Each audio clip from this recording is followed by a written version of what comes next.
ॐ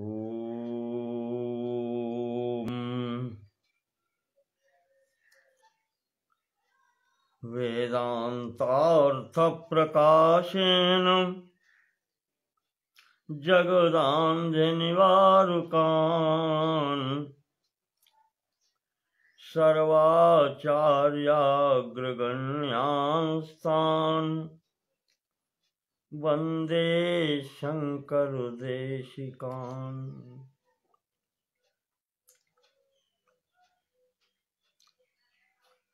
परवाक्यरसाभिज्ञान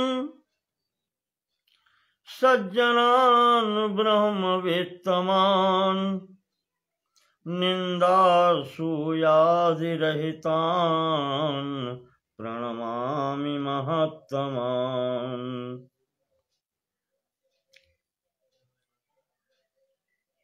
मार्गं ते सम्प्रवक्ष्यामि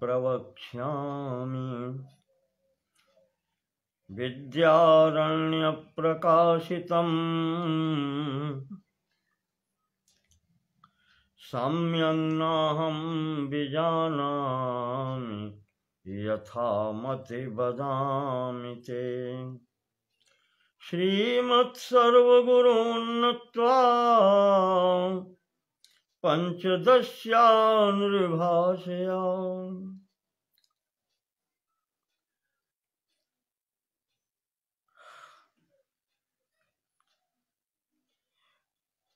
कुर्वे नाटकदीपस्य व्याख्यानं च यथामति।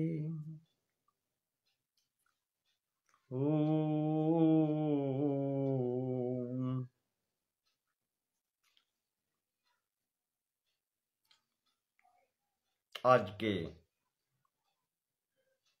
42वें प्रकरण में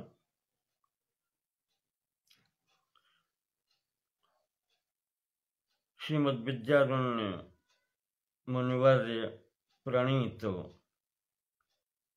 पंचदशी ग्रंथ के 10वें प्रकरण नाटक दीप प्रकरण की बात करेंगे।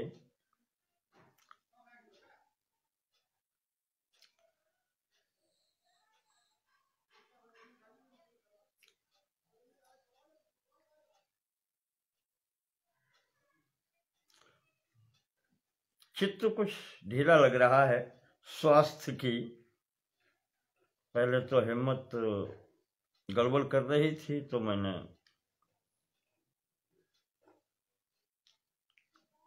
क्षमा याचना करनी चाहिए थी, पर हिम्मत बांध के बैठा हूं।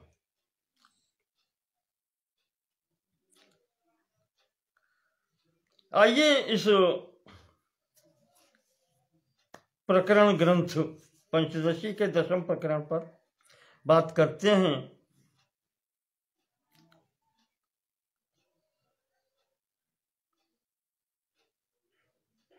विद्यारण्य स्वामी जी इस प्रकरण का प्रारंभ करते हैं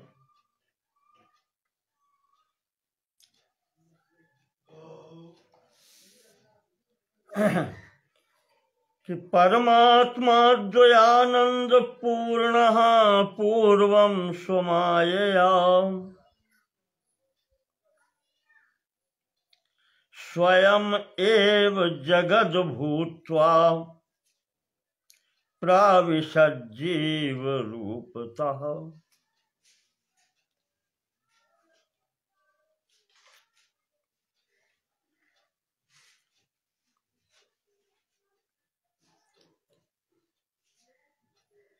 तो स्वामी जी कह रहे हैं कि वो परमात्मा जो अद्वितीय है, परमानंद अद्वयानंद पूर्ण अद्वय है और आनंद पूर्ण है, आनंदमय है।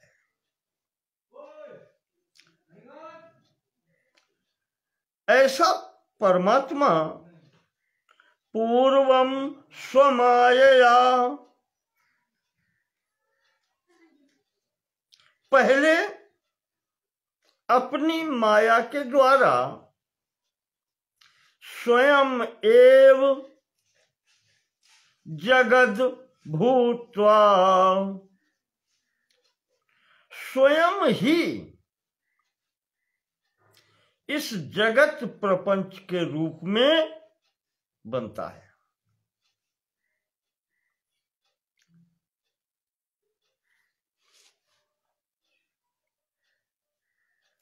इस जगदाकार स्वरूप को धारण करता है। फिर प्राविशद जीव रूपता, फिर इसमें जीव रूप होकर के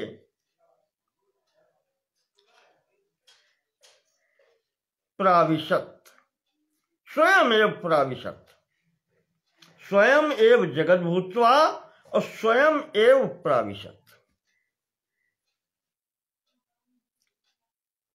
स्वयं ही जगत के रूप में बनकर के स्वयं ही इसमें प्रवेश करता है।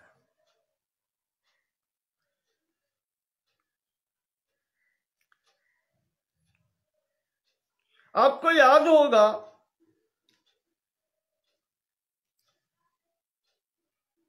मैंने पहले भी बताया है,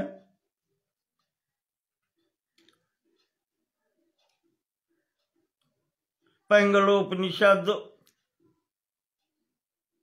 तैत्तिरीयोपनिषद, अन्य उपनिषदों की बात मैंने आपको बताई, जहां से ये आया कि सदैव सौम्येदम अग्र आसीत एकमेवा द्वितीयम, वो सत्ता पहले एक थी,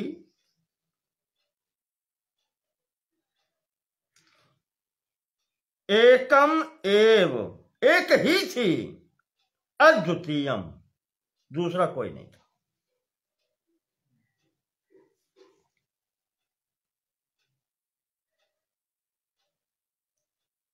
वैसे ही श्रुति में आया था विज्ञानम आनंदम ब्रह्म,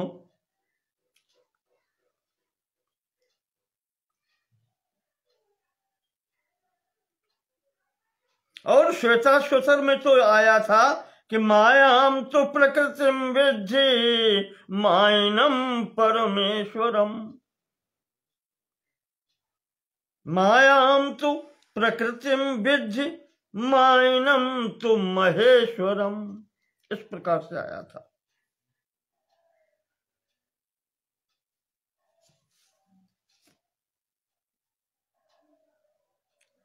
तदात्मानम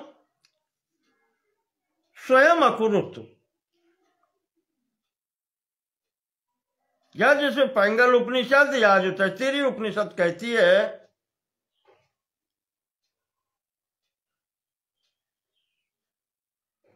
तदात्मनः आकाशा संभूता, यहां से प्रारंभ हुआ था।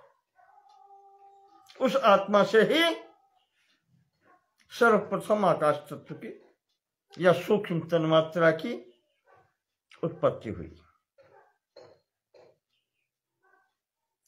इस प्रकार से ये सब आया था।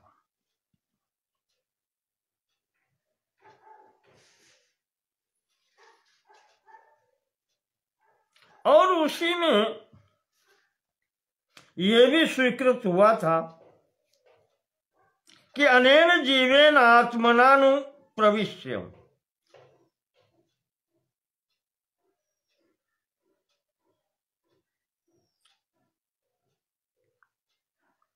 वही आत्मा जीव बनकर के इसमें प्रविष्ट होता है।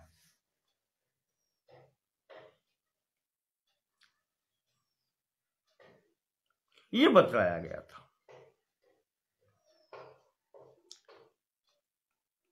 तो स्वामी जी उसकी औचित्यता दिखलाते हैं कि इसका औचित्य क्या है।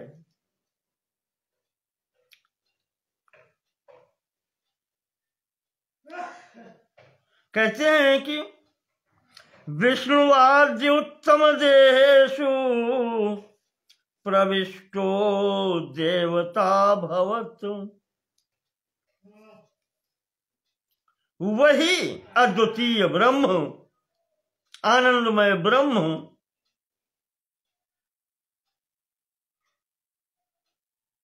चित स्वरूप ब्रह्म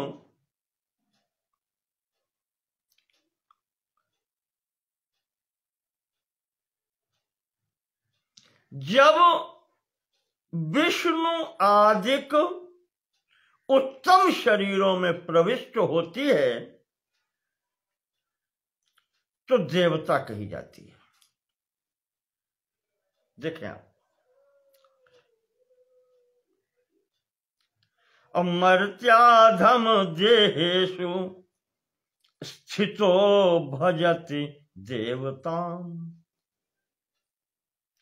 और जब वही आत्मा या चिदानंदमय ब्रह्म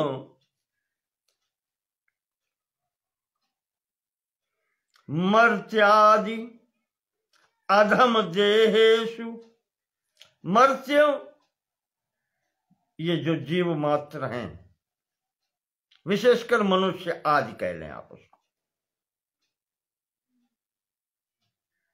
जो चतुर्विध कहे जाते हैं,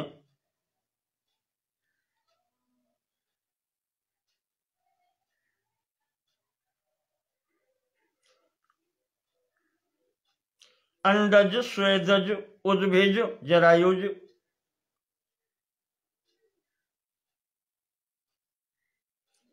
तो उसमें भी जो अधम देह है, जो अधम देह उनमें भी प्रविष्ट होता है। वो तो पूरी सृष्टि करके उसमें प्रविष्ट होता है। तो कहते हैं उत्तम देहों में जो प्रविष्ट होता है विष्णु आदिक। आदिक कहने का मतलब जिनको हम देव रूप में जानते हैं, विष्णु, ब्रह्मा, सदाशिव, इंद्र, अग्नि, वरुण इत्यादि।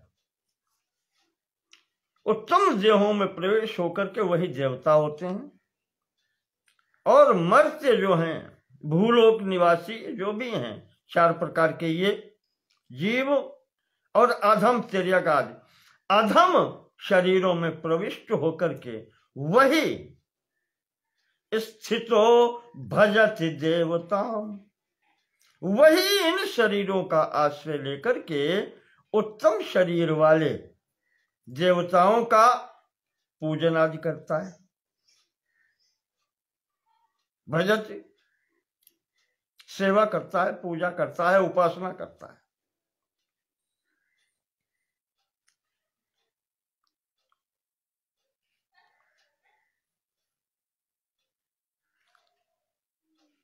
जो स्वामी जी ने पहले श्लोक में कहा उसी को विस्तार दे रहे हैं। तो यहां इस पद से दिखलाने का तरीका यही है कि वो चिदानंदमय ब्रह्म जब ये जगत प्रपंच पूरा स्वयमेव जगत भूत्वा, स्वयं ही इस जगत रूप में प्रकट होकर के और फिर स्वयं ही इसमें जब प्रवेश करता है तो उत्तम से लेकर के और अधम शरीर तक सब इस जगत प्रपंच में ही है। और एतत् कुरुते स्वमाया, अपनी माया से ये सब करता है। और पीछे बता चुके हैं कि माया द्वारा जो कल्पित है या जो दिखलाई पड़ता है या जो होता है ये सब मिथ्या है।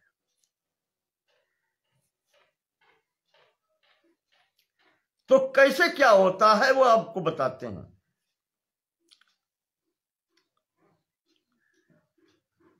इस प्रकरण में 10वें प्रकरण में ये दीप प्रकरण का अंतिम प्रकरण है। तो इसमें दीपक का ही सहारा लेते हैं। यद्यपि नाम इसका नाटक दीप है। नाटक दीप इसलिए स्वामी जी ने रखा है कि यहां जो दीपक बताया है वो नाट्यशाला के अंदर रखा हुआ दीपक बताया है। संपूर्ण संसार उसकी नाट्यशाला ही तो है।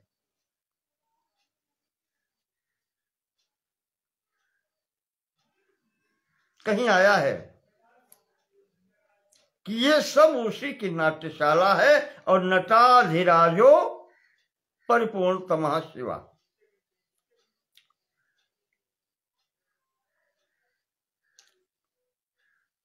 तो यहां नाट्यशाला के अंतर्गत दीप की उपमा देकर के इसको दिखा रहे हैं। और ये विस्तार क्यों किया जाता है, कारण क्या है, उसका भी प्रकाश आपको देने के लिए स्वामी जी इस प्रकरण में बात करते हैं कि जिनकी बुद्धि कुंठित है, जिनको अच्छे प्रकार से वैसे समझ में नहीं आता है, उनके लिए ही ये मार्ग होता है और वही कर रहे हैं।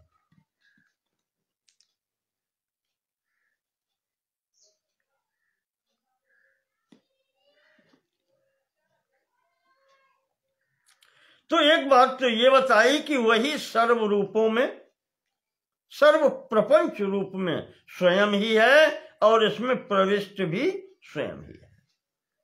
अर्थात निमित्त कारण भी स्वयं है और उपादान कारण भी वही है। स्वयं भूत्वा, तो स्वयं भूत्वा निमित्त कारण हो गया।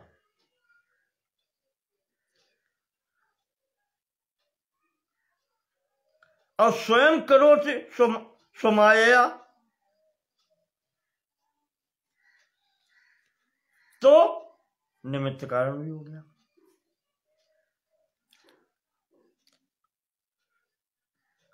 तो वही दूसरे पद्य में ये बता दिया कि वही विष्णु आदि देवताओं के स्वरूप में है, उत्तम देहों का आश्रय लेकर के, और मर्त्य और अधम देहों का आश्रय लेकर के वह उन देवताओं की पूजन सेवन भी करने वाला है।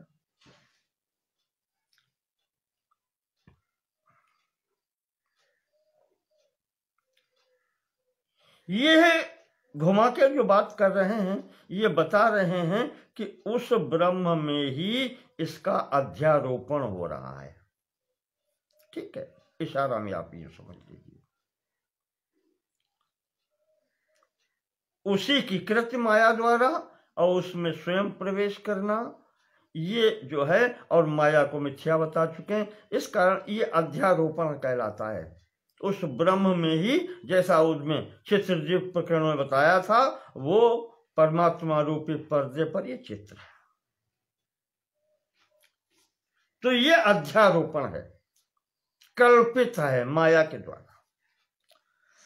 तो अनेक जन्म भजनात् स्वविचारम चिकीर्षति,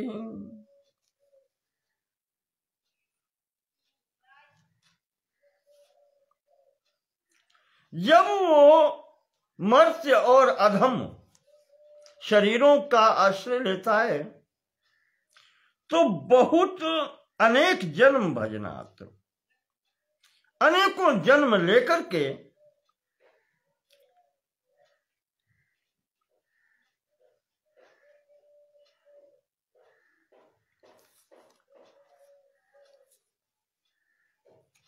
भजन करके, उस ब्रह्म का चिंतन करके, अनेक जन्म भजनात् स्वविचारम चिकीर्षति,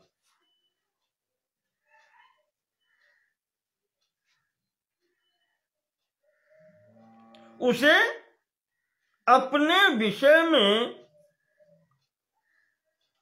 जानकारी करने की इच्छा होती है, परमात्मा तत्व को जानने की इच्छा होती है।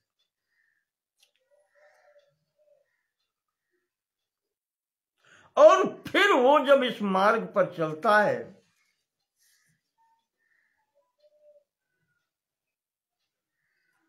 ये प्रक्रिया अनेक जन्मों की है, एक अचानक नहीं मिलती।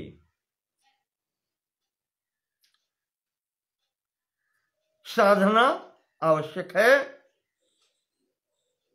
तो अनेक जन्म भजनात् स्वविचारम चिकीर्षति, अपनी ओर देखने की इसकी इच्छा होती है, अपने पर विचार करने की। तो विचारेण विनष्टायाम मायायाम शिष्यते स्वयं। और जब वो सम्यक विचार करता है, विचार प्रारंभ करके और अंतिम बोध ज्ञान तक जब वो पहुंचता है, तब वो माया और उसके कार्यों के मिथ्यापन का जो है, जब उसको ज्ञान हो जाता है, तो वह विचार के द्वारा ही, ज्ञान के द्वारा ही माया और माया के कार्य जब मिथ्या समझ में आने लगते हैं, अर्थात वो अज्ञान रूपी माया और माया के कार्य नष्ट हो जाते हैं, तब शिष्यते स्वयं, तब एकमात्र वो स्वयं ही बचता है। या साधक ही स्वयं बचता है, या इसको यूं कहें कि जब अच्छे प्रकार से वो परमात्मा के संबंध में ज्ञान प्राप्त कर लेता है और इस माया का निवारण हो जाता है, सम्यक बोध से, ज्ञान से अज्ञान का निवारण होकर के इसका बाध हो जाता है, तो शिष्यते स्वयं, वो केवल एक अद्वितीय ही बचता है, परमात्मा ही शेष बचता है। अद्वयानंद रूपस्य सद्वयत्वं च दुःखिता। अब स्वामी जी कहते हैं कि जब उस परमात्मा तत्व का ज्ञान हो जाता है,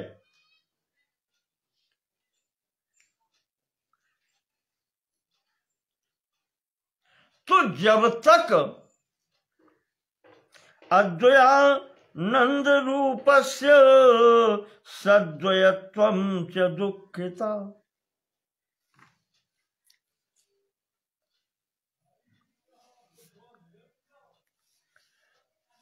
तो इस स्थिति में उसको, क्योंकि वो तो एक रस है, उसमें कोई घटी बड़ी होती नहीं है, उसमें कोई परिवर्तन होता नहीं, कोई विकार होता नहीं है, तो न तो उसमें बंधन है न मोक्ष है, वो तो परमात्मा तत्व है, पूर्ण तत्व है। तो उसमें कहते हैं कि सद्वयत्वं च दुःखिता, जब तक दो की स्थिति रहती है तब तक दुख बना ही रहता है। दो की स्थिति कब तक रहती है? जब तक साधक अपने को अलग मानता है, वो परात्मा तत्व अलग है और आत्म तत्व अलग है। सद्वयत्वं च दुःखिता, तब तक दुख किसी भी मात्रा में, परिमाण में न्यूनाति न्यून भी क्यों न हो, बना रहता है। बंधा प्रोक्ता स्वरूपेण, और जब तक दुष्ट रहता है तब तक बंधन भी रहता है। उसमें तो होता नहीं तो इसमें रहता है। स्थितिर मुक्ति रीति रहते, और ये आत्म की स्थिति जब परमात्मा में हो जाती है, अद्वैता का ज्ञान परिपक्व हो जाता है, तो वही मुक्ति कहलाती है।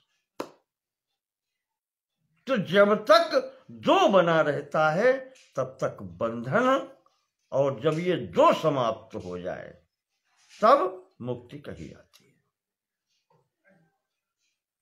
अविचार कृतो बंधो अगर वहां तक नहीं पहुंचे जो बना रहा तो कहते हैं अभी विचार प्रक्रिया पूर्ण नहीं हुई, पूर्ण ज्ञान नहीं हो पाया, यानी अभी परोक्ष ज्ञान तक ही पहुंचे कि ब्रह्म है। और जब तक ये ज्ञान रहेगा ब्रह्म है तो मेरी भी सत्ता साधक की सत्ता बनी है, वो हाथ जोड़ता रहेगा, रोता रहेगा, प्रभु हमारे कष्ट दूर करो, दुख है। तो कहते हैं ये भी तो माया के अंतर्गत है। अविचार कृतो बंधो, ये अविचार कृत जो है ये भी अभी अविचार ही है, पूर्ण ज्ञान नहीं है, यही बंधन है। विचारेण निवर्तते, और ये जब विचार की परिपूर्णता होती है, परिपक्वता होती है, ज्ञान सिद्धि होती है, तो यह बंधन निवृत्त हो जाता है। तस्मात् जीव परात्मानौ सर्वदैव विचारेत। इसीलिए स्वामी जी कहते हैं कि जब तक वो स्थिति प्राप्त न हो जाए, सर्वदैव विचारेत जीव परात्मानम, जीव स्वरूप को परमात्म स्वरूप के विषय में विचार करते रहना चाहिए।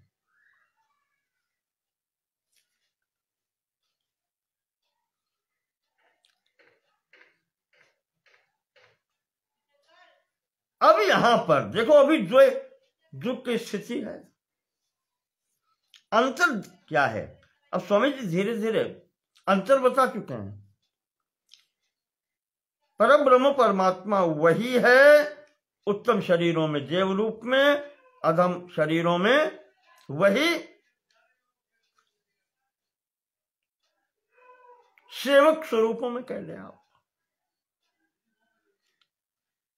आगे स्वामी जी कहते हैं कि अहम इत्यभिमन्तायः कर्तासौ तस्य साधनम।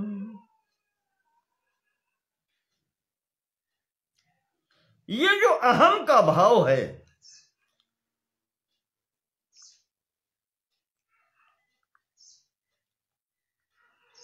यही व्यवहारिक अवस्था में, व्यवहारिक लगाते हैं हम इसीलिए कि अहम जब जिस समय आता है, ये अहंकार अंतःकरण का स्फुरण जब होता है,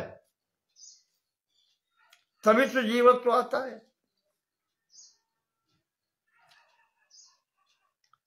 तो अहम इति अभिमन्ता, यह अहम इति अभिमन्ता, जो ये अहम का अभिमान करता है,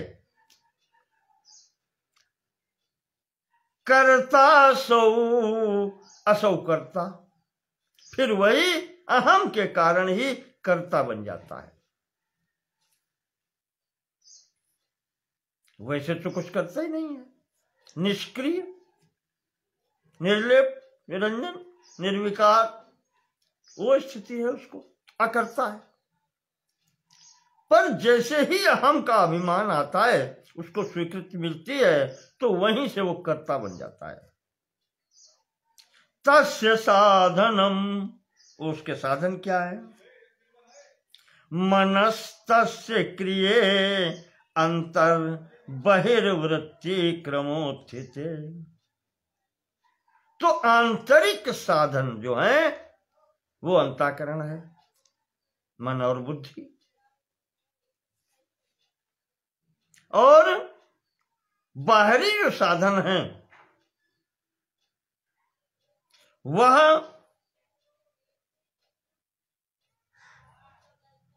इंद्रियों के द्वारा प्रकट होती है, अतः इंद्रियां हैं।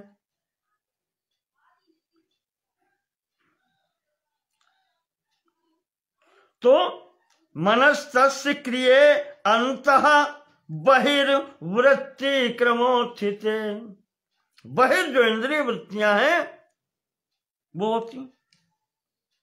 ये दो प्रकार की क्रियाएं हो जाती हैं, अहम भाव आते ही। और स्वामी जी कहते हैं कि ये दोनों वृत्तियां हैं उसी अंतःकरण की ही, चाहे वो मन बुद्धि की ही हैं। अंतःवृत्ति भी उसकी है और बहिर्वृत्ति भी उसकी है, क्योंकि उसके प्रेरणा के बिना तो इंद्रियां नहीं कार्य करती।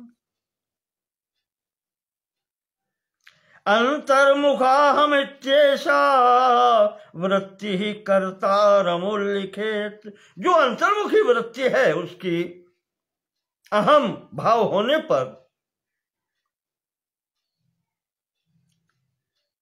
वो उसको कर्ता बनाती है, उसी को कर्ता कहा जाता है। ये अंतर्मुखी वृत्ति है उसकी, जो उसको कर्ता बना देती है, उसे ही कर्ता कहा जाता है। कर्तारम उल्लिखेत, उसको जानना चाहिए। और बहिर्मुखे दमित्येषा बाह्यम वस्तु इदम उल्लिखेत।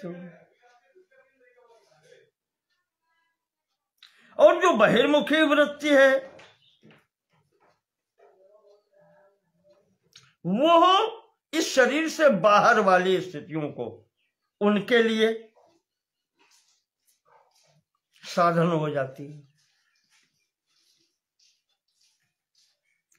अंतर्मुखी वृत्ति इसको कर्ता बनाती है और बहिर्मुखी वृत्ति जो है वो इस समस्त जगत प्रपंच के लिए, उसके लिए साधन बन जाती है, उसका उल्लेख करती है। अंतर्मुखी कर्ता का उल्लेख करती है, यानी इसको कर्ता बनाती है, और बहिर्मुखी प्रवृत्ति जो है संसार बनाती है। इदमो ये विशेषा स्युर गंध रूप रसादया असांकर्येण तन विद्याद घ्राणांद्रिय पंचकम। और जो इदम होता है, एक तो अहम हो गया अंदर का, और जो बाह्य वृत्ति है उससे इदम की निष्पत्ति है। तो इदम के लिए जहां से प्रारंभ होता है, कहते हैं प्रारंभ में गंध रूप रसादया, जो पंच सूक्ष्म भूत बताए गए हैं, जिनको सूक्ष्म विषय भी कहते हैं, उन्हीं को सूक्ष्म भूत भी कहते हैं। वो जब होते हैं असांकर्येण तन विद्यात, जब तक उनमें संकरता नहीं होती है, यानी शुद्ध स्वरूप में वो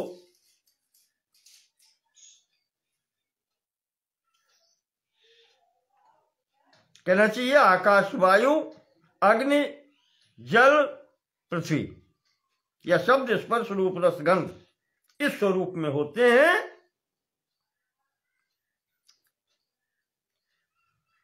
तान विद्यात,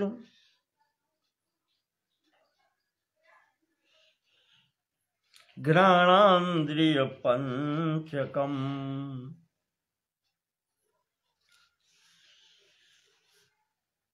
उनमें भेद उत्पन्न तो होती हैं।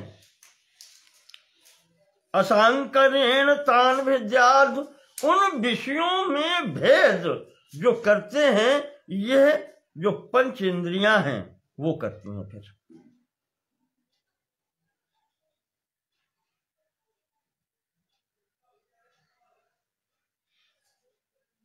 ज्ञानेन्द्रियां, पंच ज्ञानेन्द्रियां उनसे होती हैं।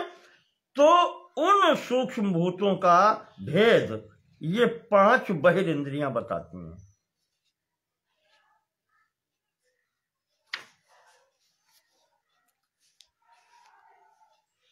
तो कर्तारम चक्रियाम तद्वद अव्यावृत विषयानपि। अब यहां पर कर्तारम च क्रियाम तद्वद, वो आम भाव के कारण अंतर्मुखी जो कर्ता और जो बहिर्मुखी वृत्ति के कारण इदम प्रपंच, और जो मूल बता दिया कि सूक्ष्म तन्मात्राओं से प्रारंभ होकर के जिनका स्पष्टीकरण स्थूल इंद्रियां देती हैं, घ्राणेन्द्रियादि पंचकम, ये उनका परिचय देती हैं।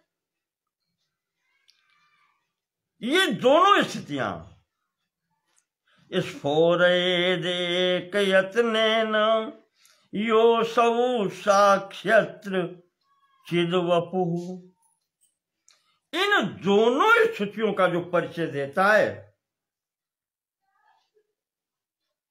यह चिद्वपुः,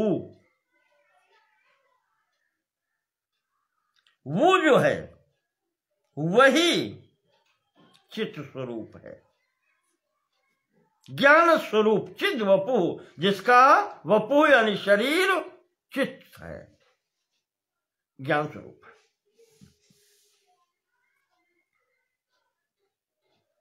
एक यत्नेन यो असौ साक्षी अत्र, एक ही प्रयत्न से इन दोनों के दृष्टा के रूप में, साक्षी रूप में जो कार्य करता है वही चिद्वपु, वही ज्ञान स्वरूप है। देखें आप, ज्ञान कौन करता है? एक, जो अहम का भी ज्ञान करता है और इदम का भी ज्ञान करता है, अंतर्मुखी भी देखता है और बहिर्मुखी, वास्तव में दोनों वही हैं।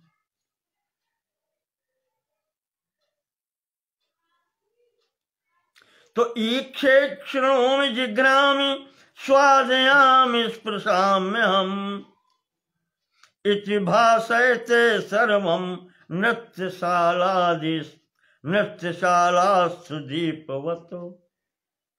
वो एक ही जो है, ईक्षे, अब ये साधन हो गए ना,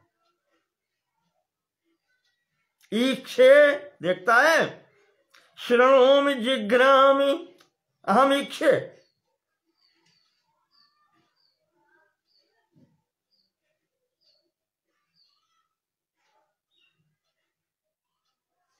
उत्तम पुरुष की है।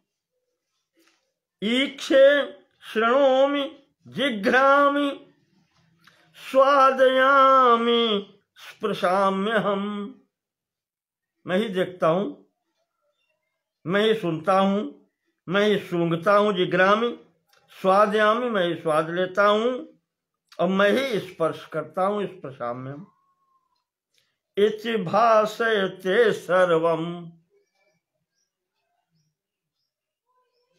इस प्रकार से एक साथ इसको प्रकाशित करता है। भासयते सर्वम येन भासयते, जिसके द्वारा ये अनुभव किए जाते हैं, वो कैसा है? नृत्यशालास्थ दीपवत्, जैसे नाटकशाला में, नृत्यशाला में एक दीपक रखा है। इसे यूं समझे, जैसे किसी के यहां रात्रि में संगीत का प्रोग्राम होता है तो क्या करते हैं? आजकल टेंट लगाते हैं। जिसके यहां होता है एक कमरा, बड़ा सा हॉल बना होता है, उसमें होता है, तो उसी को कहते हैं नृत्यशाला या नाटकशाला।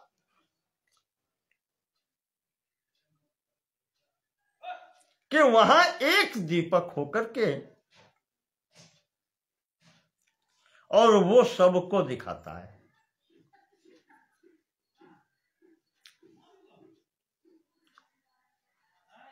जैसे वही एक होते हुए अहम, और अहम को भी वही प्रकाशित करता है और इदम को भी वही प्रकाशित करता है।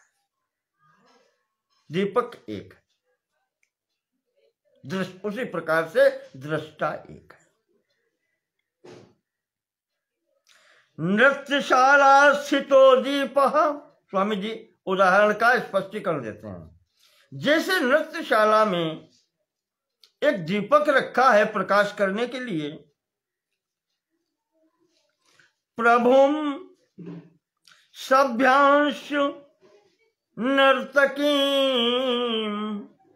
वो क्या क्या दिखलाता है, वहां जो कुछ भी है वो सब कुछ दिखलाता है। प्रभुम को आप ऐसे कर लीजिए कि उस समस्त आयोजन का मालिक, जिसने वो सब कराया है, यही करता है ना, यही कर्ता कहा जाता है। प्रभुम सभ्यांश, सभ्य उस सभा में और लोग जो बैठे हैं, मालिक तो बैठता ही है, जिसकी वो नृत्यशाला है वो वही बैठा है, और उसके सभा में अन्य लोग भी बैठे हैं, अकेला बैठ के तो नहीं देखता है। दीपेद विशेष, अच्छा इसी में आया है नर्तकी, अगर नृत्य हो रहा है तो नर्तकी, उसी प्रकाश में वो नर्तकी भी दिखलाई पड़ती है। इस प्रकार से स्वामी जी कहते हैं वो एक दीपक जो है सभी को प्रकाशित करता है।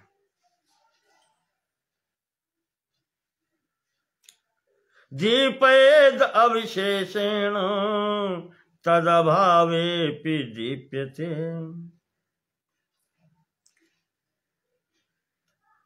अब चाहे वहां स्थल का मालिक वो हो प्रभु,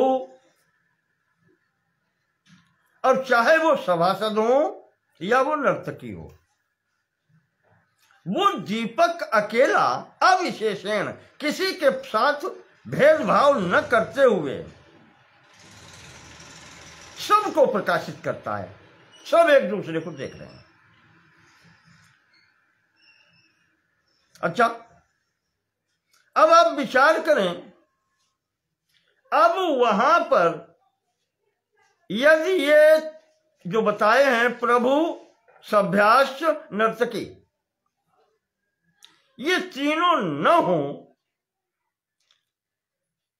तो क्या होगा?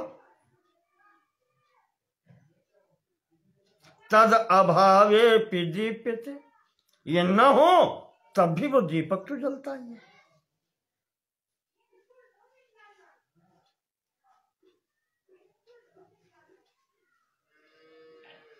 अर्थात वो परम सत्ता जो है चिदानंदमय ब्रह्म की, ये संपूर्ण प्रपंच कुछ भी न हो, अहम इदम का भाव भी न हो, माया माया के कार्य भी न हो, तब भी तो और है, वो सब प्रकाशित है। वही दीपक का स्वरूप बताया कि कुछ भी न हो तब भी वो प्रकाशित है, और अन्यथा इस स्थिति में भी वो अविशेषण दीपयेत, बिना किसी भेदभाव के वो दिखाता है सब कुछ। तो स्वामी जी कहते हैं इसी को इस प्रकार से समझो, ये जो दृष्टांत दिया है इसको आध्यात्मिक क्षेत्र में इस प्रकार से देखो कि अहंकारम धियम साक्षी विषयानपि भासेत, वो साक्षी जो दीप रूप में है, दीपक रूप में है, वो धियम बुद्धि को भी प्रकाशित करता है, अहंकारम अहंकार को भी प्रकाशित करता है, और विषयान अपि विषयों को भी प्रकाशित करता है। अहंकारम धियम साक्षी विषयान अपि भासेत, और अहंकाराद्य भावेपि स्वयं भात्ये विपूर्ववत्, और ये कुछ भी न हो, बुद्धि अहंकार विषय कुछ भी न हो, तन्मात्राएं ये कुछ भी न हो, तब भी वो प्रज्वलित है। तो निरंतरम भासमाने, वो तो निरंतर ज्योति स्वरूप है, अनादि है ना, जलता बुझता थोड़ा ही है आजकल के दीपक की तरह, शुभ प्रकाश है, स्वराट है। तो निरंतरम भासमाने कूटस्थे ज्ञप्ति रूपतः, वही कूटस्थ है, ज्ञप्ति रूपतः वही ज्ञान स्वरूप है। तद्भाषा भाष्यमाने हम, उसके ही प्रकाश से ये सब जगत प्रकाशित हो रहा है। बुद्धिर नृत्यति,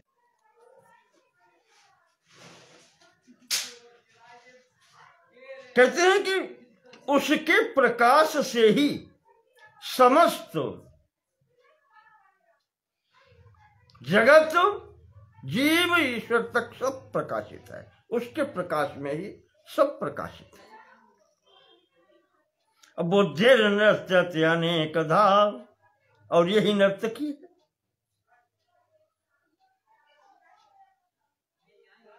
अहंकार धियम साक्षी विषयानपि, अहंकार जो है प्रभु है,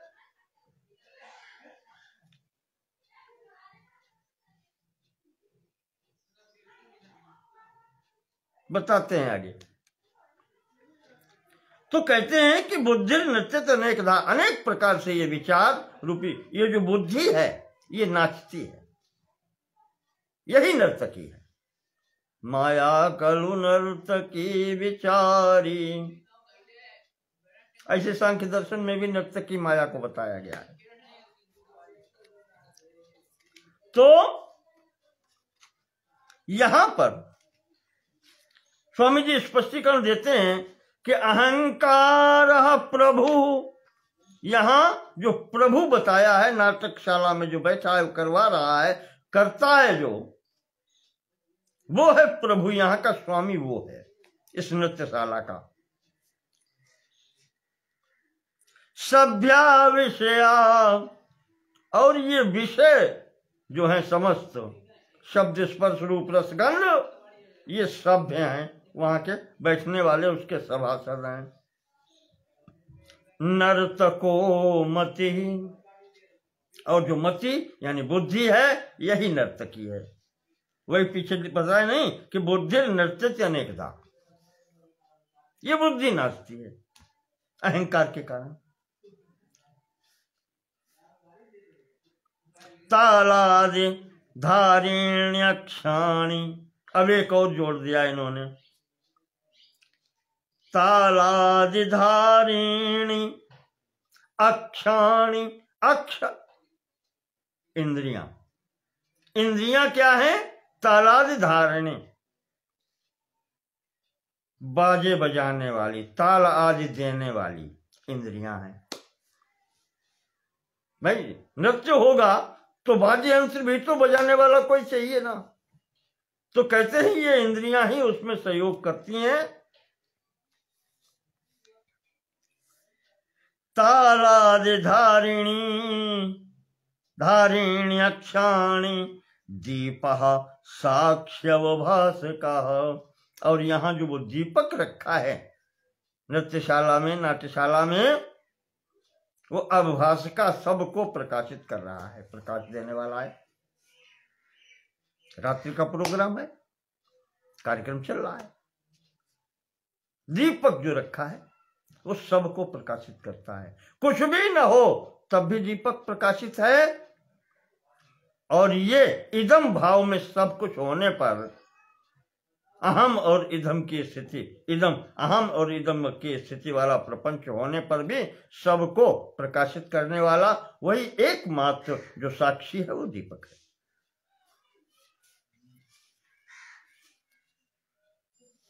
स्वस्थान संस्थितो दीपा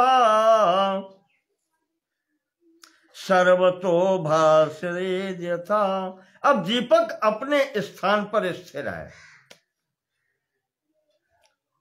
स्वस्थान स्वस्थान संस्थिता दीपा, वो दीपक अपने स्थान पर रहते हुए सर्वतः भासेत यथा, जिस प्रकार से इन संपूर्ण को प्रकाशित करता है दर्शित करता है। स्थिर, स्थायी तथा साक्षी, इसी प्रकार से वो जो साक्षी है, वो जो दृष्टा है, वो जो परब्रह्म परमात्मा है, वह बहिः अंतः प्रकाशयेत्, वो यहां पर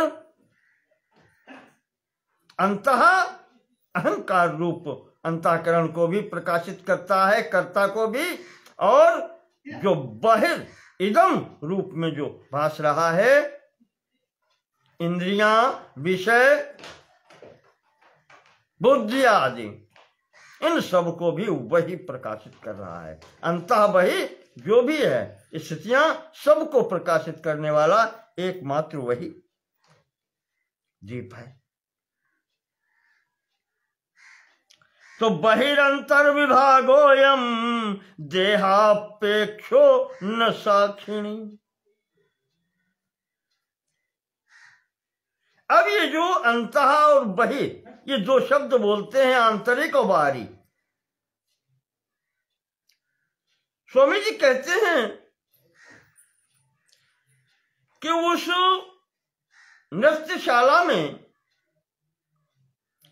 जो भी व्यक्ति बैठे हैं, चाहे वो प्रभु हो, चाहे वो सदस्य हो, चाहे वो नाचने वाली हो, और चाहे वो वाद्य यंत्र वाले हों, हैं तो सब उस हाल, कहना चाहिए उस कमरे के अंतर्गत है, नृत्यशाला के अंतर्गत है। उस दीपक के लिए उनमें कोई अंतर है क्या? वो जो साक्षी है दीपक, उसके लिए अंतः बहिर् कुछ भी नहीं है। वहां जो बैठे हैं उनके लिए अंतः और बहिर् हो सकता है। अहम भाव वाला वो सबको देख रहा है।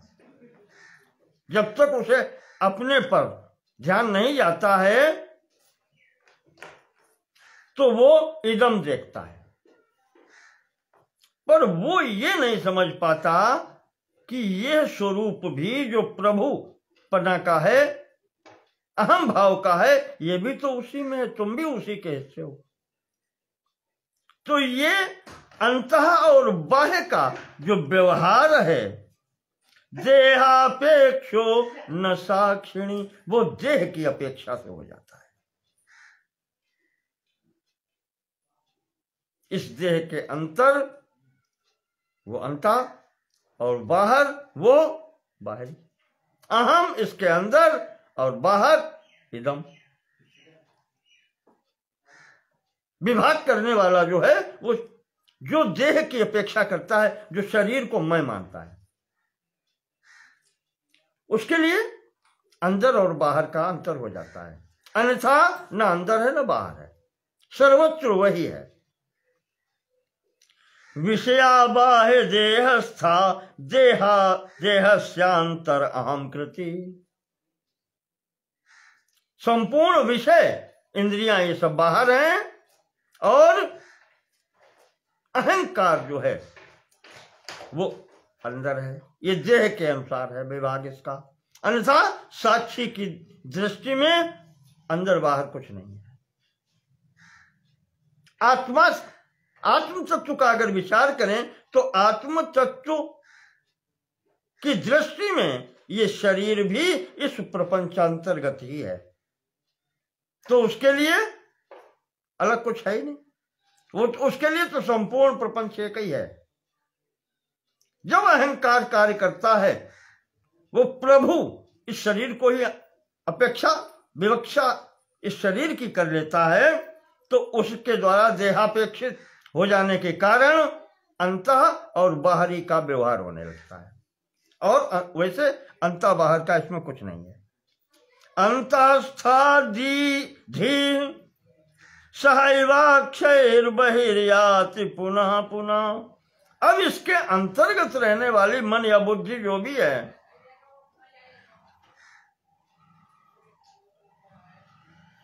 अहंकार उन्होंने मान लिया, मन को तो बुद्धि का प्रयोग कर रहे हैं। तो बुद्धि सह एव अक्षर इंद्रिय, इंद्रियों के साथ में वो बुद्धि बाहर भी जाती है। बहिर्या से पुनः पुनः विषयों में जाती है, आंखों के द्वारा रूप विषय में, कान के द्वारा शब्द विषय में, नाक के द्वारा घ्राण विषय में, सूंघने के, रसना के द्वारा रस लेने के विषय में, और त्वचा के द्वारा स्पर्श लेने के, ये दरवाजे हैं, इनके साथ में वो जाती है। तो भाष्य बुद्धिस्थ चांचल्यम साक्षिण्यारोपिते वृथा।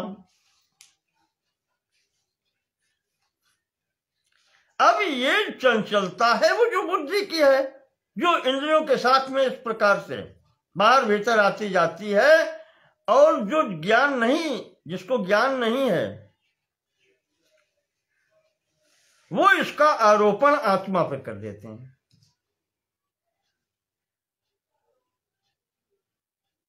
और आरोपण आत्मा पर करके ही वो सुखी दुखी होने लगते हैं। आरोपण करने का मतलब वास्तविकता नहीं है, जबरदस्ती उसको जैसे उपाधि देते हैं, डिग्री देते हैं, ऐसे दे दिया कि तुम वकील हो। अब उसका दिमाग खराब हो गया कि मैं तो वकील हूं, कानून के जानकार हूं।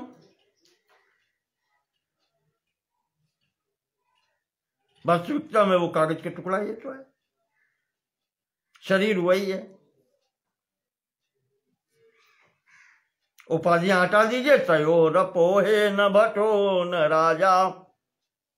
जैसे उदाहरण दिया था राजा के और सैनिक के, कि उनकी दोनों को उपाधियां हटा दीजिए तो मनुष्य ही है फिर दोनों, न कोई राजा है न कोई सैनिक है।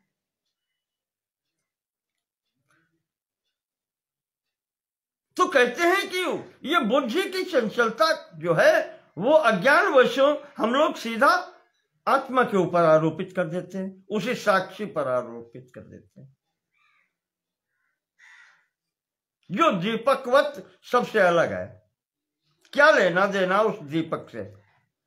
ये जितने लोग कमरे में बैठे हैं नृत्यशाला में, चाहे वो प्रभु हो, चाहे सभ्य हो, चाहे नर्तकी हो, और चाहे तालाधारिणा ये हो, क्या लेना देना उस दीपक से है? लेकिन नहीं, आरोपित क्या करते हैं? वही प्रभु, अगर दीपक हट जाए सामने से, अब कुछ नहीं दिखाई पड़ेगा, तो उसकी दृष्टि में क्या होगा? क्योंकि वो अपने को माने बैठा ना, वो कहेगा कि दीपक लाओ, दीपक के कारण दिखाई नहीं पड़ता।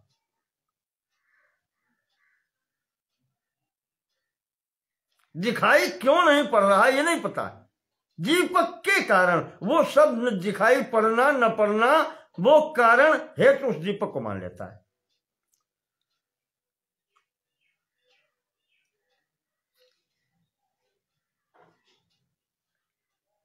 तो निज स्थान स्थिता साक्षी, इसी प्रकार से साक्षी एक स्थान पर है, नहीं एक छूट गया। गृहांतर्गत स्वल्पो गवाक्षादातपोचल। इसको एक उदाहरण और देते हैं कि दीपक बाहर भीतर जाने आने वाला नहीं है, ये बुद्धि की चंचलता है जिसका हम दीपक पर आरोपण कर देते हैं। जैसे कोई बंद कमरा है और गवाक्षा, उसमें एक क्या कहें उसको, वेंटिलेटर या गवाक्ष, शुद्ध हिंदी ही है, संस्कृत भी हिंदी एक ही बात है, और उसको आप कह सकते हैं चलताऊ भाषा में रोशनदान, जो ऊपर से जिसमें से रोशनी आती है, प्रकाश आता है। तो गृहांतर्गत, उस कमरे के अंतर्गत उस रोशनदान से गवाक्ष से जो प्रकाश आ रहा है, गवाक्षाद आतपो अचला, वो जो प्रकाश सूर्य की किरणें अगर कमरे में आ रही हैं तो वो तो अचल है, उनमें तो कोई अंतर नहीं हो रहा ना। पर तत्र हस्ते नर्तमाने, उस प्रकाश में अगर आप हाथ करके ऐसे हिलाएं डुलाएं तो वहां दीवार पर वो छाया हिलती डुलती मालूम पड़ती। तत्र हस्ते नर्तमाने नृत्यति वातपो यथा, वो जो आतप है, वो जो प्रकाश है, वो नृत्य करता हुआ मालूम पड़ता है क्या? आरोपण हमने बीच में किया है, इसको हटा लें तो फिर वैसा का वैसा ही है। तो निज स्थान स्थिता साक्षी, इसी प्रकार से वो साक्षी रूप दीपक एक स्थान पर, अपने स्थान पर स्थित हुआ। बहिरंतर गमागम अकुर्वन, बाहर और अंदर का आना जाना नहीं करता है, अकुर्वन, न करते हुए। बुद्धि चांचल्यात करोतीव तथा तथा, वो बुद्धि की चंचलता के कारण ऐसा लगता है कि वो दीपक के कारण ही ये हो रहा है। प्रकाश में चंचलता जैसे नहीं है, वो बीच में व्यवधान के कारण, हाथ आचार्य के व्यवधान के कारण मालूम पड़ता है कि वो प्रकाश कम या अधिक हो रहा है, न्यूनाधिक हो रहा है। यद्यप उसमें कोई नहीं, न गमागमो, न जाना आना उसका कुछ नहीं है, स्थिर है।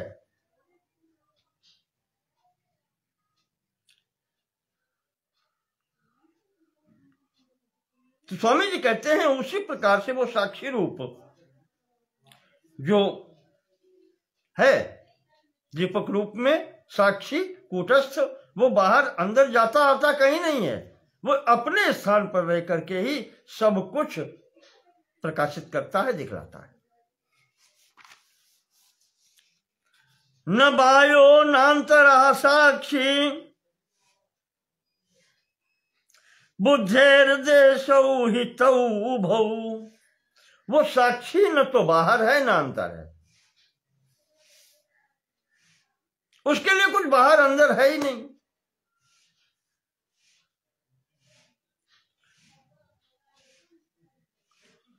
अंदर और बाहर तो वो बुद्धि का विचार है तुम्हारा, उसकी चंचलता से लगता है कि ये अंदर है और ये बाहर है।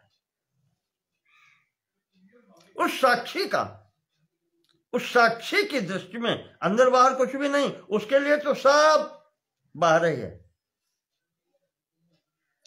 तो बुद्ध्याद्य शेष संशांतौ यत्र भात्यस्ति तत्र सः। तो स्वामी जी कहते हैं कि मेरा कहना केवल इतना है कि उस बुद्धि को शांत करके देखिए, आपको स्वयं पता चल जाएगा। जब वो बुद्धि वृत्ति शांत होती है, उसके साथ में ही इंद्रियों की वृत्तियां भी शांत हो जाती हैं।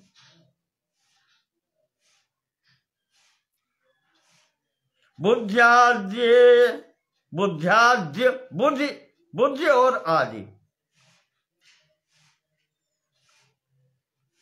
अशेष शांतौ, ये संपूर्ण चंचलता वाली जो है, इनके शांत हो जाने पर यत्र भाति अस्ति तत्र सः, जहां से वो प्रकाश आता दिखलाई पड़ता है, यत्र भाति, वो तो स्वयं प्रकाशित है ना, तत्र सः, वो वही है।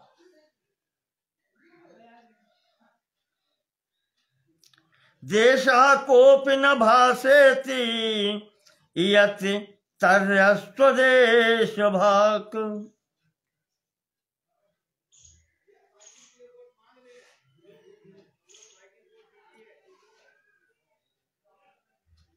देशः कोपि न भासेत यदि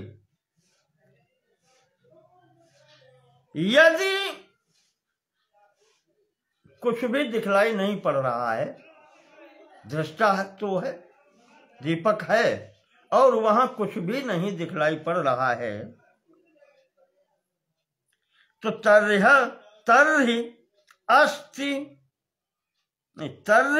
अस्तु अदेश भाक। तो आप उसे ऐसे समझ लीजिए कि वो देश से परे है, स्थान से परे है, या ऐसे समझ लो कि जैसे दूर रखा है रात के समय, तो इस कमरे में वो प्रकाश के कारण, न्यूनता के कारण नहीं दिखाई पड़ेगा कुछ, पर यहां ऐसा नहीं है। वो दीपक तो प्रकाशित है,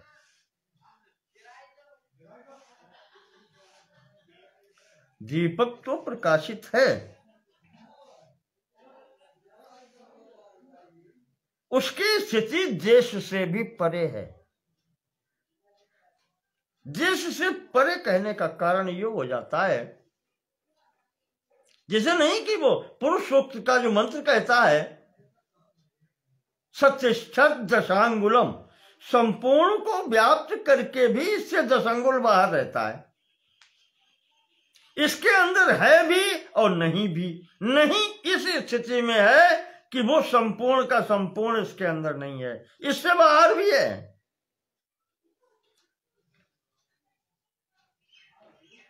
तो वही यहां पर देश का कहना ये है, स्थान का कहना ये है कि वो समस्त स्थानों के बाहर है, सर्वत्र है। कहूं सो कहां, जहां प्रभु नहीं। इस छोटे से देश में नहीं दिखाई पड़ रहा, तुम नहीं समझ पा रहे हो।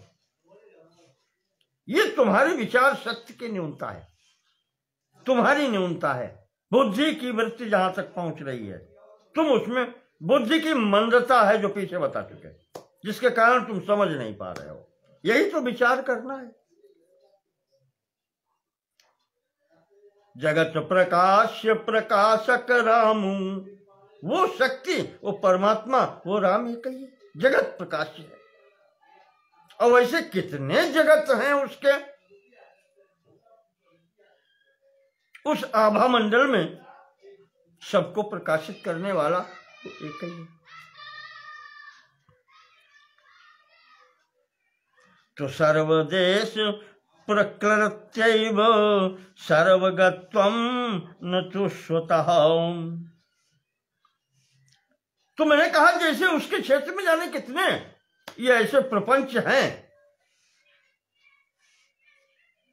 तो उसे देश की अपेक्षा नहीं है, बल्कि उसके भासत्व में, उसके प्रकाश में ये अलग अलग प्रपंच बने रहते हैं, इसीलिए वो सर्वग कहा जाता है। वो सब में है और इससे बाहर भी है। वो एक ही प्रपंच में नहीं, ऐसे जाने कितने प्रपंच हैं। इसीलिए कहा है कि उसे देश की अपेक्षा नहीं है, उसके देश में ही ये सब देश हैं, ऐसे कह लें आप। उसका इतना विस्तृत देश है, देश कहने पर सीमित हो जाता है, इसलिए उसके लिए देश प्रयोग नहीं करते। देश या प्रदेश उसके लिए प्रयोग नहीं करते, इसीलिए नहीं करते कि समस्त जो स्थान है वो उसी का है, और सब उसी स्थान के अंतर्गत ही आते हैं। समस्त देश प्रदेश और जो भी है ये उसके अंतर्गत ही आते हैं। तो उसे देशों की अपेक्षा नहीं है, वरन इन सभी देशों को उसकी अपेक्षा है, कहने का तात्पर्य।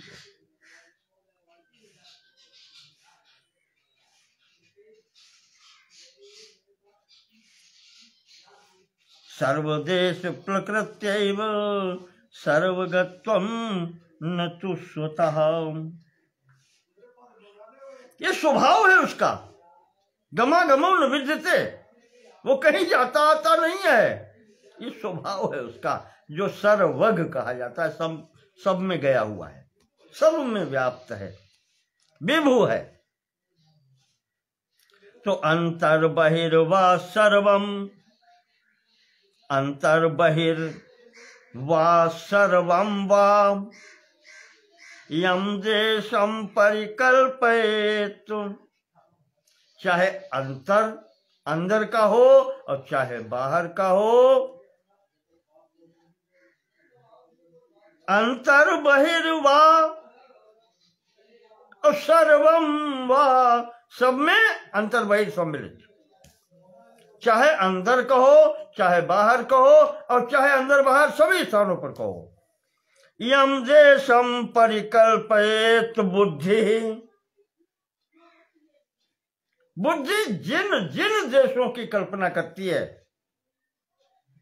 तद्देशगः साक्षी, उस संपूर्ण देश में साक्षी उपस्थित है। तथा वस्तु सुयोजित, ऐसे वस्तुओं में समझ लो, जितनी वस्तुएं हैं सब में वही प्रविष्ट है।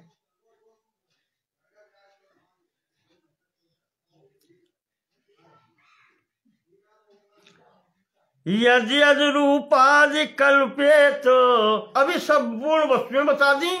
संपूर्ण वस्तुएं मतलब इदम,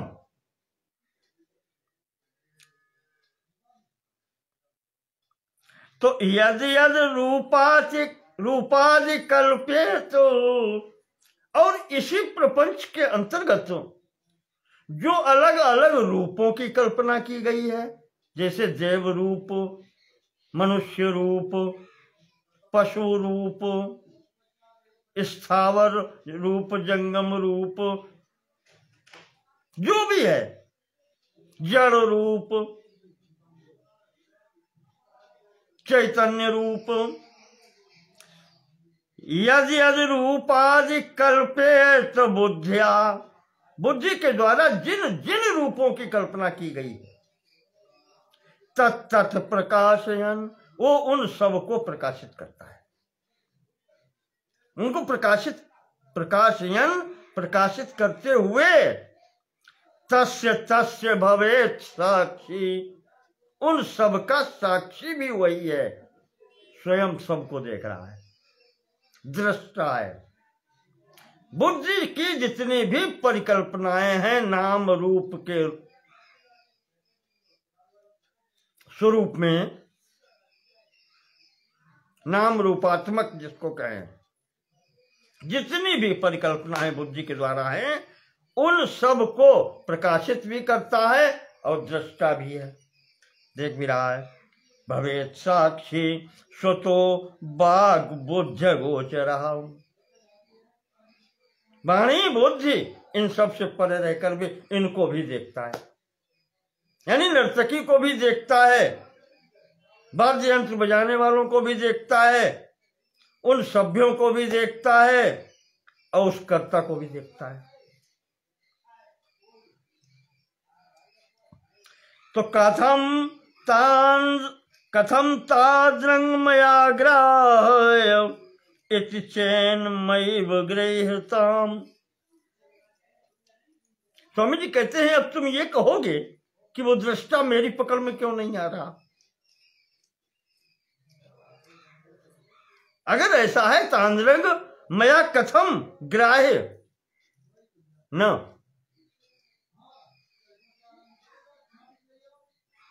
क्यों?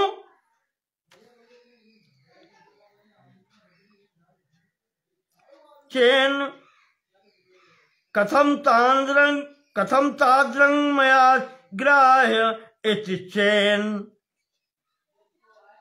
अगर तुम ऐसा मानते हो कि वो फिर हमारी पकड़ में क्यों नहीं आता, हम उसको क्यों नहीं देख पाते। जैसे नाटकशाला में दीपक दिखलाई पड़ता है, वैसे यहां जो सर्व का दृष्टा है, सर्व साक्षी है, वो क्यों नहीं दिखलाई पड़ता। तो कहते हैं माँ एव गृह्यताम्, कहते हैं तुम उसको पकड़ने की चेष्टा मत करो। माँ गृह्यताम्, पकड़ो मत उसको, समझो, वो पकड़ने की वस्तु नहीं है। सर्वग्रहोपसंशान्तौ स्वयमेवावशिष्यते।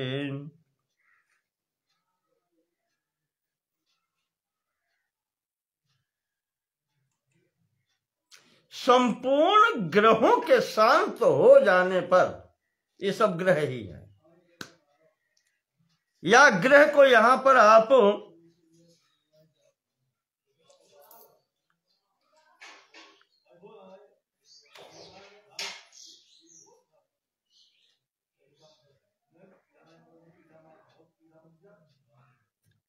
अब मैं नहीं कह सकता, इतना बड़ा विद्वान नहीं, लेकिन यहां पर अगर हम ये कह लें कि सर्वाग्रहोपसंशांत, संपूर्ण आग्रह जो तुम अपने बुद्धि में गांठ लगाए बैठे हो, इनकी शांति कर लो। यानी वो जो तुम पहले से पूर्वाग्रह बांधे बैठे हो वो छोड़ दो, त्याग दो उनको। इस सृष्टि के चक्कर में मैं मेरा जो बांधे बैठे हो, ये मेरा, ये मेरा, ये मेरा, ये मेरा, ये मेरा, तो अहम कर्ता जीवित है। यहां स्वामी जी वही इशारा कर रहे हैं कि ये सब छोड़ दो। अगर जो नृत्यशाला में बैठे हैं, प्रभु, सभ्या, नर्तकी, ताराधिधारिणा, ये सब के अगर अलग कर दो इनको, तो वो स्वयं साक्षी जो है, वो दीपक, वो स्वयं भाषित हुआ आपको दिख जाएगा, मिल जाएगा। उसके लिए किसी अन्य दीपक की आवश्यकता नहीं होगी खोजने के लिए। स्वयं एवावशिष्यते, वो स्वयं ही एकमात्र शेष रह जाता है। जो पहले बताया था कि ये जितने अध्यारोपित वस्तुएं हैं, ये सब इनका नेति नेति नेति करके निराकरण कर दो, तो एकमात्र वही जो बचता है, वही तो साक्षी है। जब तक द्वैत है तब तक उसका निवारण करते रहो। तो एकमात्र बचने वाला जो है वही साक्षी है और वही दृष्टा है।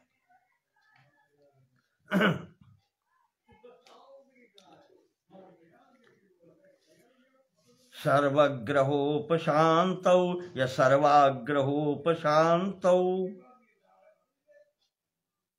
या सर्वग्रहो भी कह लो, तो जो हम पकड़े बैठे हैं, सर्वग्रहो जो हम ग्रहण किए बैठे हैं, पकड़े बैठे हैं, उनकी शांति हो जाए। जो बुद्धि के कारण, बुद्धि में विकार के कारण, अज्ञान के कारण, उनके शांत होने पर, उनके निरावृत होने, निराकरण उनका होने पर जो बचता है शेष, वही है। स्वयं एवावशिष्यते,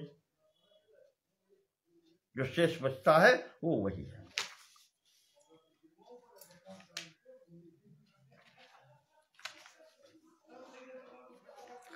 तो न तत्र मानापेक्षास्ति, अब उस दीपक की खोज के लिए किसी प्रमाण की आवश्यकता है क्या?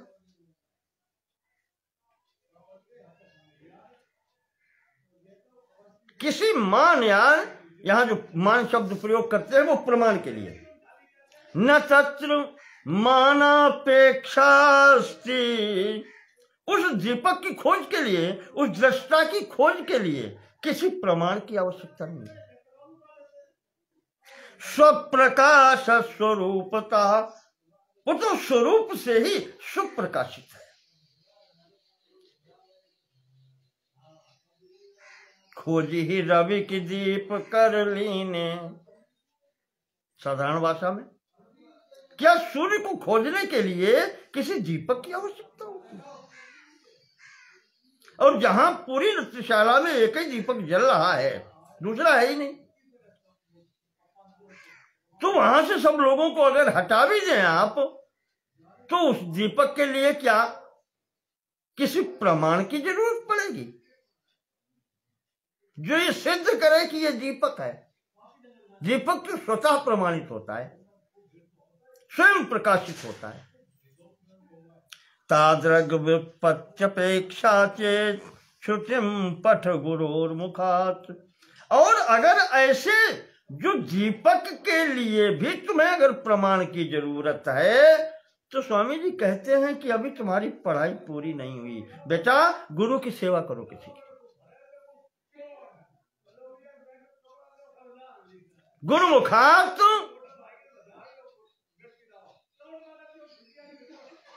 श्रुतिम पठ, किसी गुरु की शरण में जाकर के और वेद पढ़ो। अभी तुम्हारी शिक्षा पूर्ण नहीं हुई है, अभी तुम उस योग्य नहीं हुए वहां तक, अभी तुम विद्यार्थी हो, सिद्ध नहीं हुए, पथिक ही हो, चलना प्रारंभ किया है, इसलिए अभी तुम गुरु की शरण में जाकर के वेद पाठ करो और शिक्षा ग्रहण करो। अगर तुम्हें वो दीपक ही नहीं दिखाई पड़ रहा है, यानी तुम्हारी आंखें खराब है, ज्ञान है नहीं, बोध नहीं है। यदि सर्वग्रह त्यागो अशक्य स्तर धियम ब्रजो। और अब संपूर्ण आग्रह तुम अगर त्याग नहीं पा रहे हो, क्योंकि जब तक त्याग नहीं करोगे तब तक वो स्थिति मिलनी नहीं है।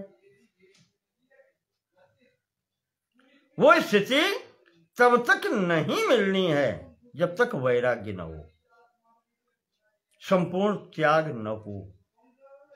अधिकारी को मैंने बताया था, नित्यानित्य वस्तु विवेक पहला गुण, क्या हितकर है क्या हितकर नहीं है।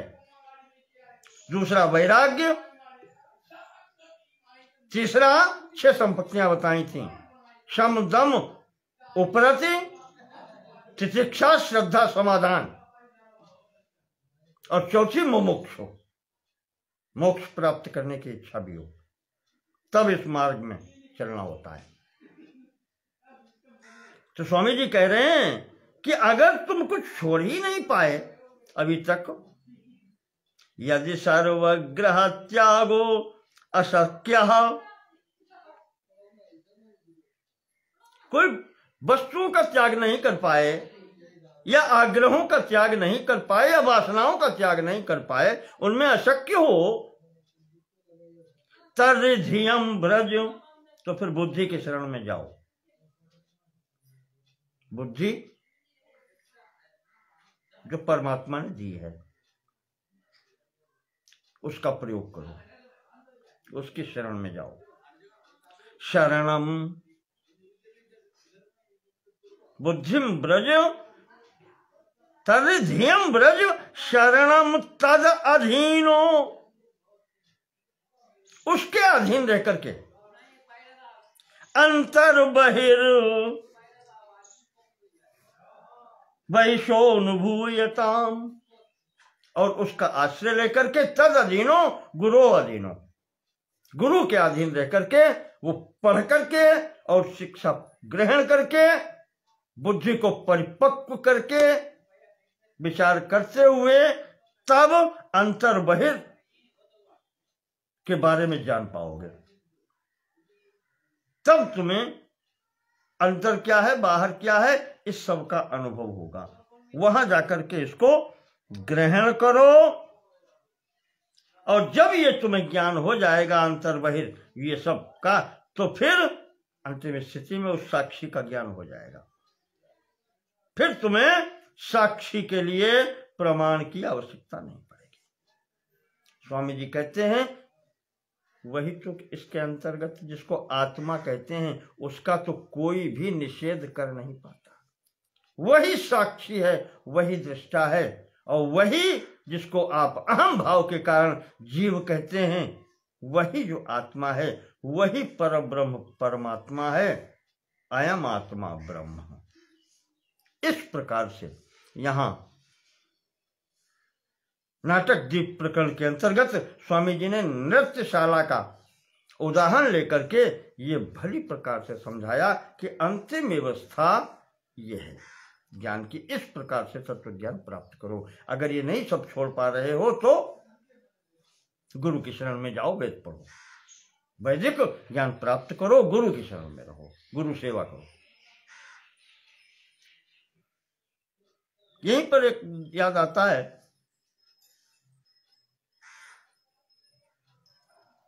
वल्लभाचार्य जी ने अपने उसमें कहा है कि अगर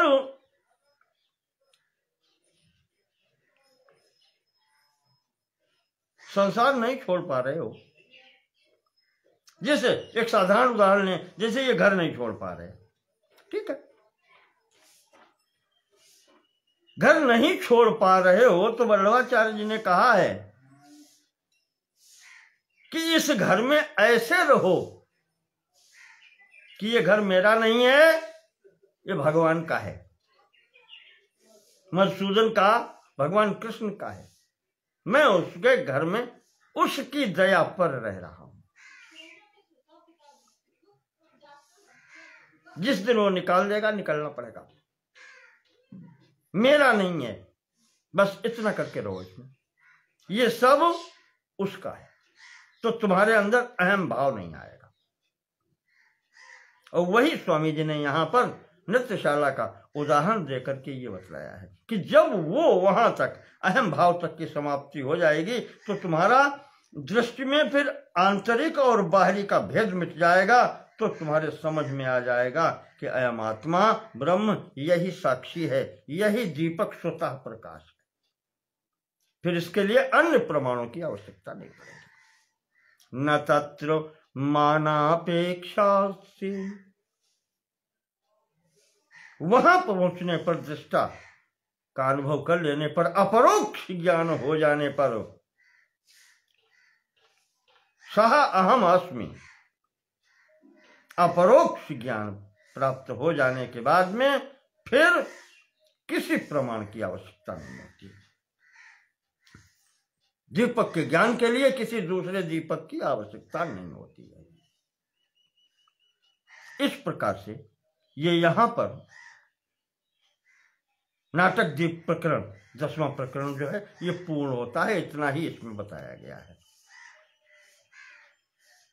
आज का यहीं तक 11वां प्रकरण। अब आगे जो है ये ब्रह्मानंद प्रकरण है।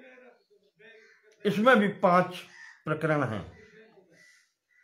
3 विभाग मैंने बताए थे। पहला जो था विवेक भाग था, दूसरा दीप वाला भाग था और तीसरा भाग है ब्रह्मानंद।